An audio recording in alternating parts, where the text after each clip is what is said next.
একটার পর একটা গাছ উপড়ে পড়ছে, ক্রমশ ভেঙে যাচ্ছে বাস্তুতন্ত্র, ব্যবহারযোগ্য পানির অভাব দেখা দিচ্ছে, ফলে শস্যের পরিমাণও ধীরে ধীরে কমছে। এদিকে প্রতি মিনিটে পৃথিবীর বুকে জন্ম নিচ্ছে প্রায় 250 নতুন শিশু। স্বাভাবিকভাবেই পৃথিবীতে বাসযোগ্য জায়গার পরিমাণ কমছে, হু হু করে বাড়ছে জমি, বাড়ি বা ফ্ল্যাটের দাম। এই জনবিস্ফোরণের ফলে পৃথিবীর সমস্ত উপাদানই ক্রমশ ফুরিয়ে আসছে। কিন্তু কখনো ভেবে দেখেছেন, কোনো একদিন ঘুম থেকে উঠে যদি দেখেন আমাদের এই ছোট্ট নীল গ্রহটি আকারে আয়তনে সূর্যের মতো বড় হয়ে গেছে, তাহলে কি হতো? তাহলে কি এই যে অভাব সব মিটে যেত? চলুন আজ তাহলে সে বিষয়ে জেনে আসা যাক। আমরা সূর্য থেকে 150 মিলিয়ন কিলোমিটার দূরে আছি। 150-এর পর 6টা শূন্য বসালে সংখ্যাটা যত হয় ঠিক তত কিলোমিটার। কিন্তু এত দূরে থাকা সত্ত্বেও আমরা সূর্যকে এতটা স্পষ্টভাবে এবং বৃহৎ আকারে পৃথিবীর আকাশে জ্বলজ্বল করতে দেখি। আসলে সূর্য একাই 13 লক্ষ পৃথিবীর সমান। তাহলে হিসাব বলছে, পৃথিবী যদি সূর্যের সমান বড় হতো, তবে প্রতিটি দেশ, প্রতিটি মহাদেশ আকারে আরো বড় হতো।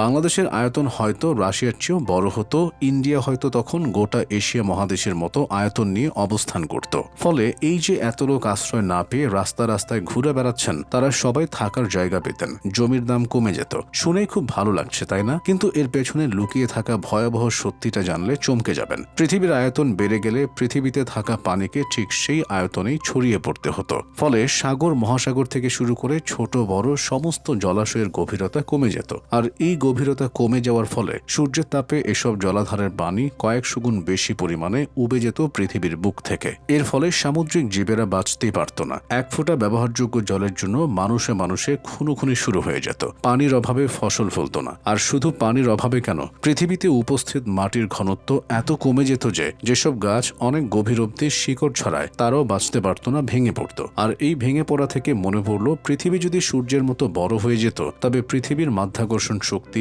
এতই বেশি হতো, পৃথিবীর বুকে আছড়ে পড়ত সমস্ত স্যাটেলাইট ও নানান উল্কা। আর এই যে চারপাশে এত উঁচু উঁচু বিল্ডিং, ব্রিজ দেখছেন, তারা সব 28 গুণ বেশি মাধ্যাকর্ষণ বলের প্রভাবে একটিও টিকে থাকতো না, সব দুমড়ে মুচড়ে ভেঙে পড়তো। আর আমাদের মানে মানুষের কি হতো জানেন? আমাদের শরীর এতটাই ভারী হয়ে যেত যে আমরা আমাদের হাত পাটুকু পর্যন্ত নাড়াতে পারতাম না। মানে এখন যদি আমাদের ওজন 50 কেজি হয়, তাহলে সূর্যের মতো আকৃতির পৃথিবীতে আমাদের ওজন হতো 1400 কেজি। কিন্তু আমাদের সৌভাগ্য, এই ছোট্ট পৃথিবীটা কোনোদিনও সূর্যের মতো এত বড় আকৃতির হবে না। আর না আমাদের ঘুম ভাঙলে নিজেদেরকে 30 গুণ বেশি ওজনের দেখতে হবে। তাই সৃষ্টিকর্তাকে ধন্যবাদ, ভাগ্যিস আমাদের পৃথিবীর আকার এমন হয়নি।